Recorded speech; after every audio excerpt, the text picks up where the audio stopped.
hasta que los encuentremos, pues. Si el gobierno no hace nada, tenemos que hacer nosotros el esfuerzo. Bienvenidos a Entrevista desde México. Soy Laura Carlson.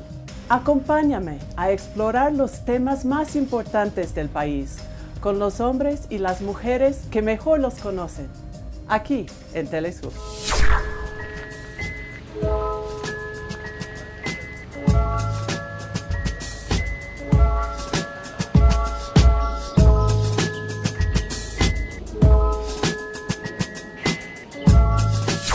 Si hay una cosa en que todo el mundo está de acuerdo en estos días tan confusos en México, es que México se enfrenta a una encrucijada.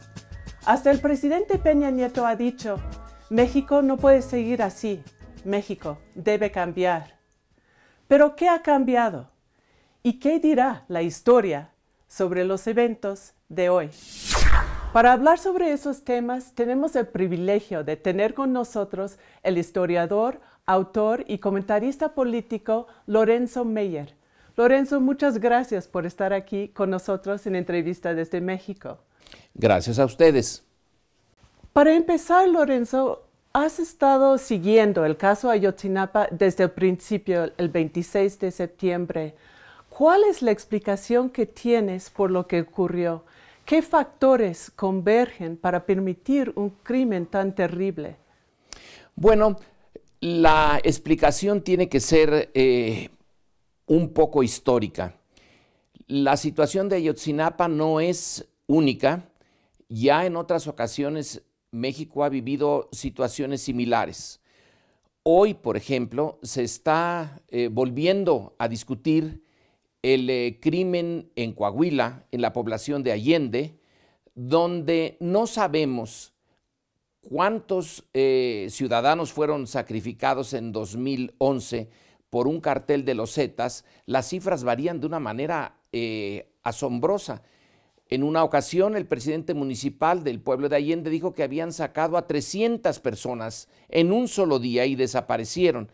Hoy nos dicen que son 20 y tantas, pero que nadie sabe cuántas.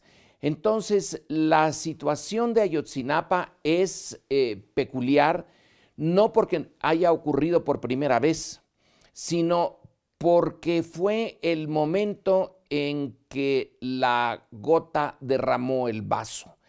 Es el resultado de una cadena de situaciones más o menos similares que viene viviendo México desde hace un buen tiempo, desde hace varios años, como resultado de la expansión del crimen organizado, de las acciones bastante fallidas del gobierno en contra de estas organizaciones. Y desgraciadamente no hay nada estrictamente nuevo en eso, excepto por el hecho de que tocaron a una comunidad de estudiantes en una zona muy pobre, rural, pero con un fuerte tejido social, en donde hay relaciones comunitarias muy sólidas, y eso es lo que hizo que la comunidad afectada reaccionara llamando a la solidaridad al resto del país, y luego salió fuera de las fronteras. En cambio, en el caso de Allende, por ejemplo, o en otros que tenemos en Tamaulipas, fueron muy atomizados, muy anómicos. Las víctimas no tenían forma de hacer llegar su expresión. En este caso, las víctimas son los padres de los asesinados, y de exigir una respuesta por parte de las autoridades. Entonces, la peculiaridad está no en el crimen, sino en la reacción de la gente de Ayotzinapa, que fue capaz de movilizar a la opinión pública mexicana y mundial en contra de este suceso que sí es para conmovedor, pero que no es único. En otras entrevistas has advertido de un estado de terror y hasta hecho una comparación con la Segunda Guerra Mundial. ¿Nos puede explicar un poco? Muy bien. En cierto sentido, la situación en Guerrero o en Michoacán o en Tamaulipas o en algunas otras zonas de Durango, de Sinaloa, de Coahuila, existe ya un dominio territorial por parte de las organizaciones criminales. Ellas son las que organizan, por así decirlo, la estructura de autoridad en esas zonas, las que toman las decisiones, las que cobran impuestos. Son en realidad pequeños estados en manos del crimen organizado.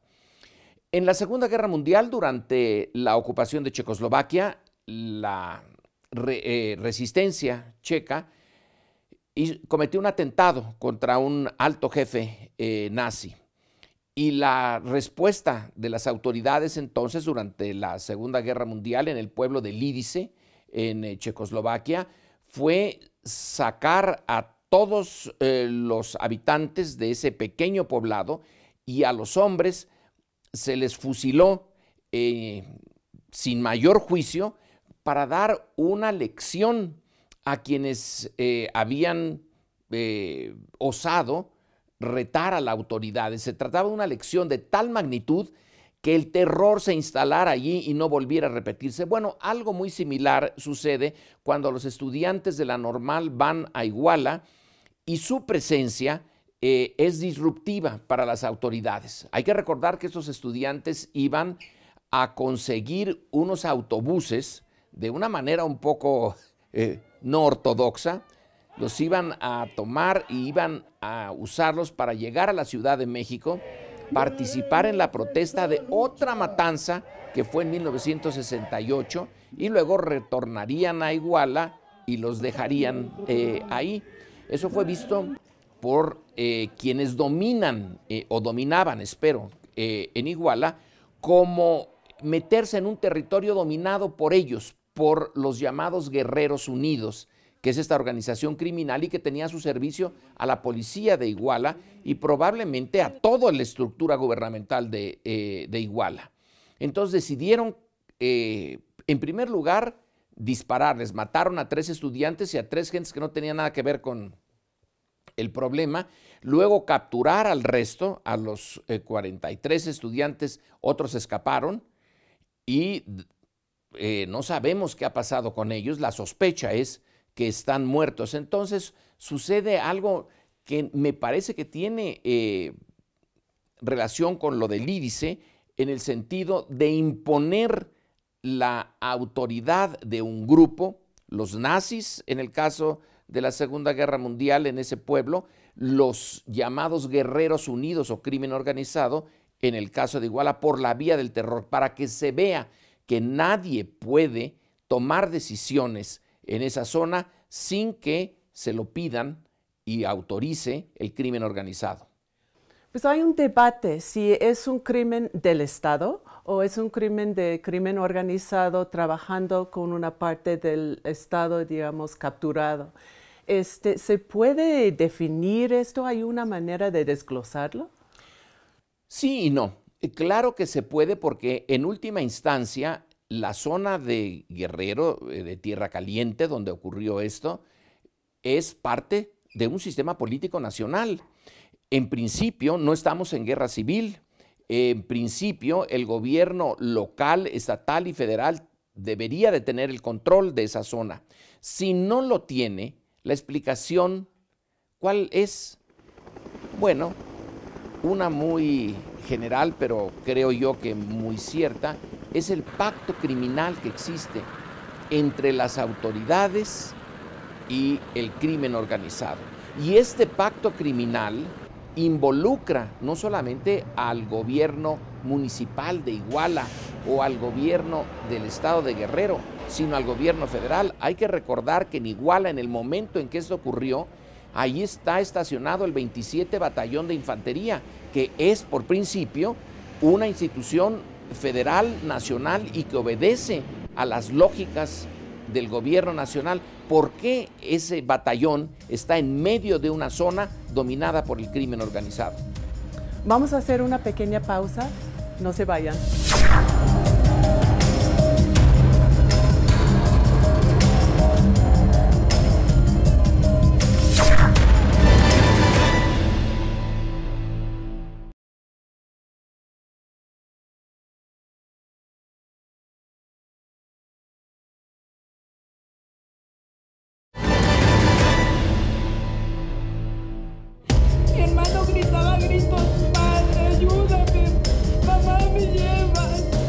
que no los entreguen, aunque sean los restos o vivos. Estamos de regreso con el historiador Lorenzo Meyer hablando sobre el caso de Ayotzinapa y los antecedentes históricos. Lorenzo, mencionaste que lo que es notable del caso Ayotzinapa y lo que ha hecho diferente es su capacidad no solo de afectar a la gente, sino de movilizar a miles de personas. ¿Por qué?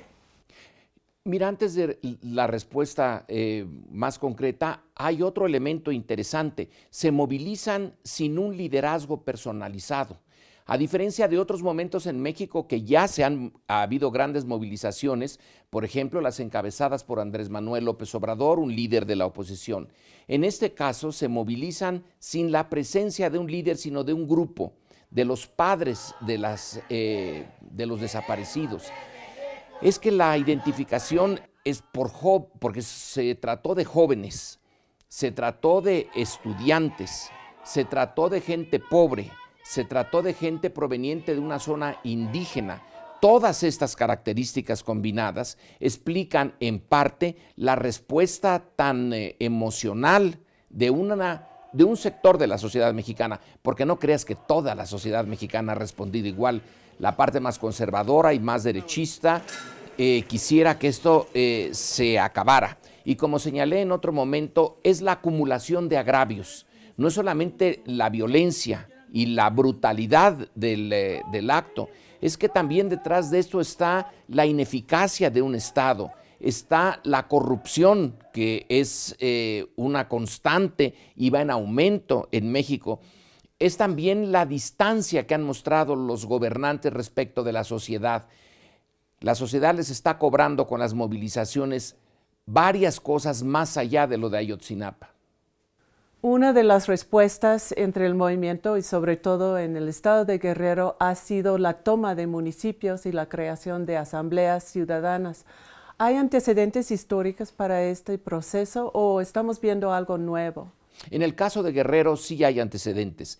Es, como también señalé en otro momento, una serie de comunidades que tienen una organización que viene de muchos años atrás. Son comunidades indígenas que todavía mantienen ese tipo de tejido social.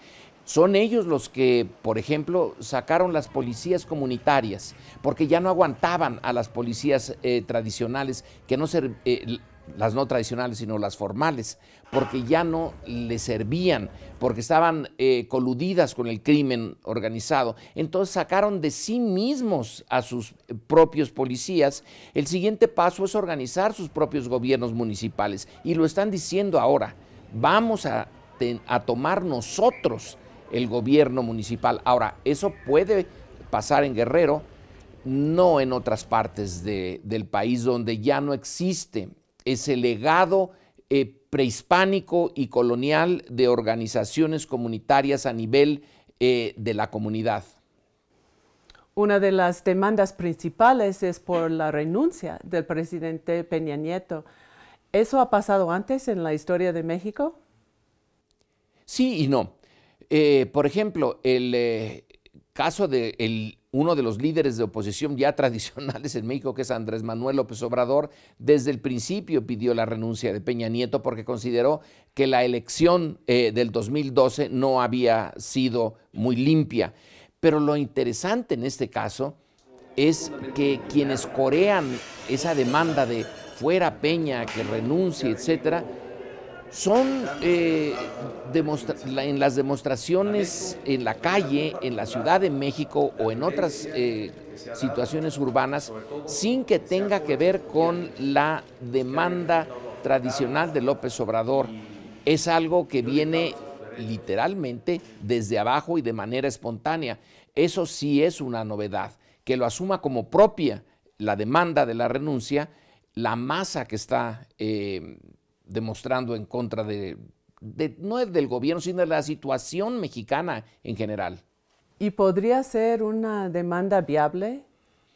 Es difícil porque los intereses creados alrededor de la clase política se sienten muy afectados por esa demanda, Pero sí, en algún momento un presidente mexicano en funciones renunció, fue Pascual Ortiz Rubio, al principio de los años 30, pero renunció porque la clase política o el líder de la clase política en ese momento, que era Plutarco Elías Calles, un expresidente, realmente lo presionó, no porque el pueblo lo demandara.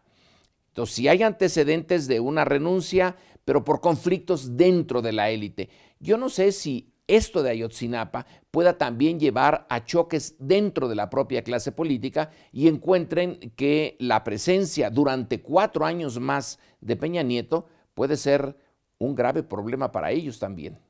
Pues vamos a regresar a este punto y hablar un poco más sobre el carácter multisectorial y de muchas demandas de este momento. Regresamos en un momento.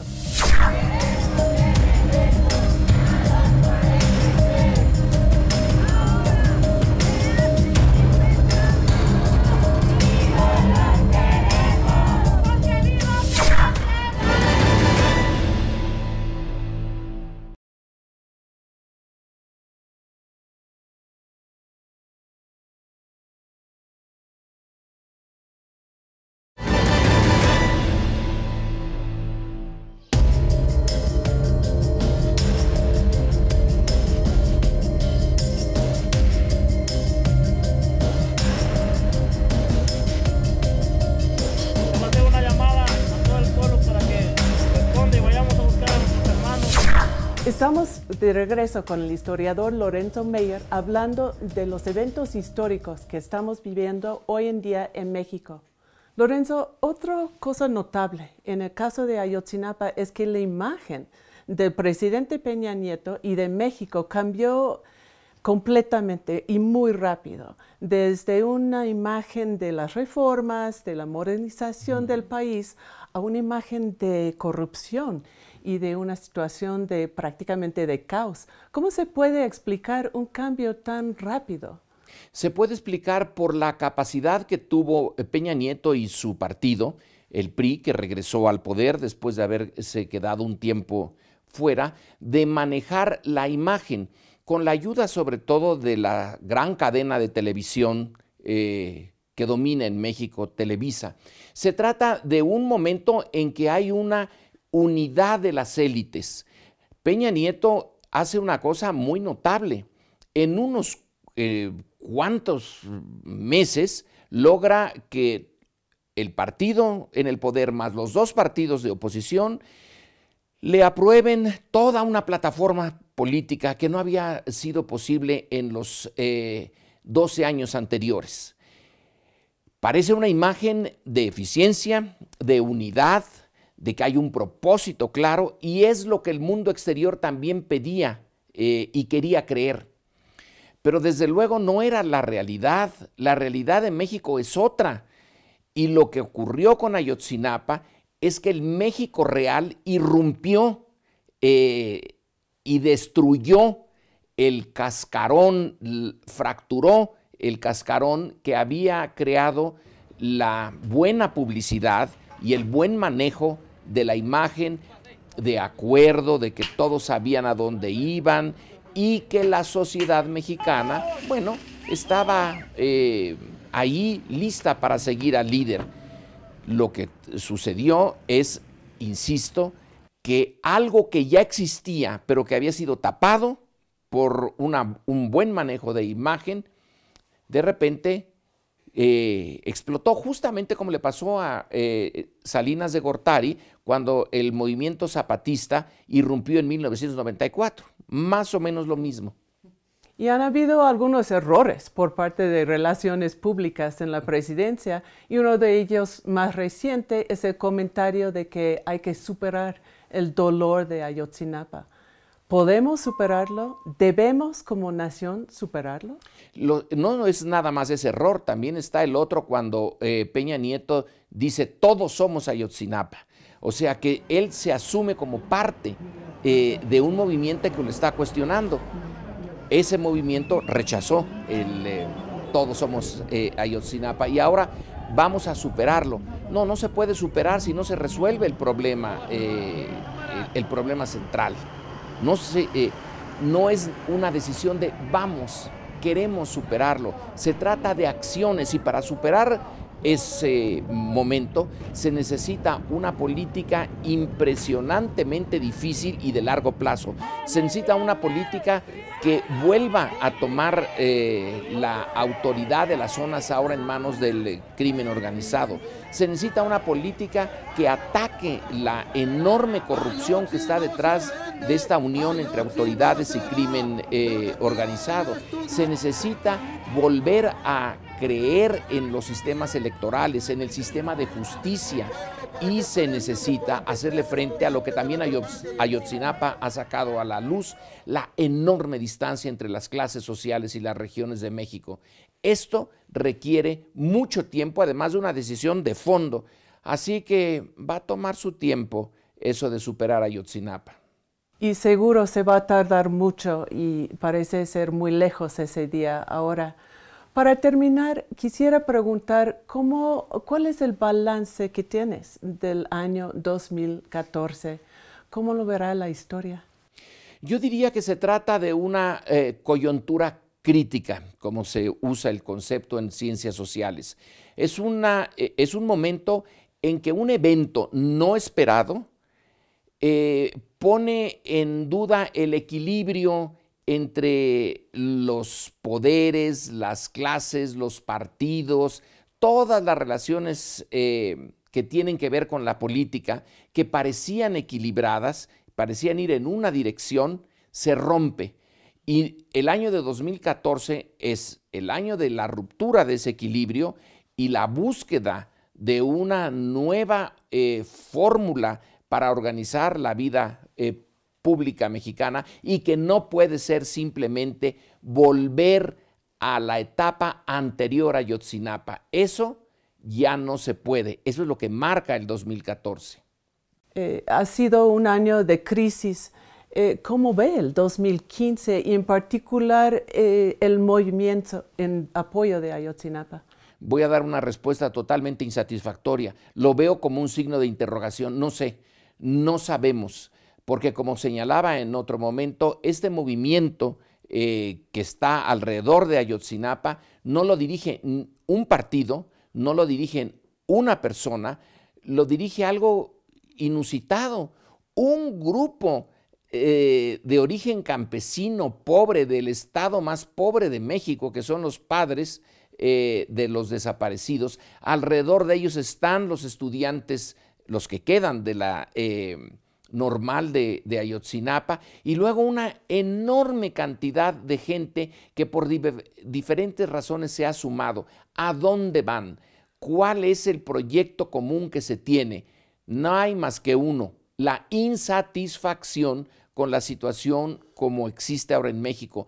Pero ¿cuál es el propósito más allá de mostrar la insatisfacción? Es muy difícil. Yo creo que lo vamos a ir aprendiendo sobre la marcha. Lorenzo Meyer, muchísimas gracias por estar aquí con nosotros y gracias a ustedes. Regresamos la semana que entra en Entrevista desde México.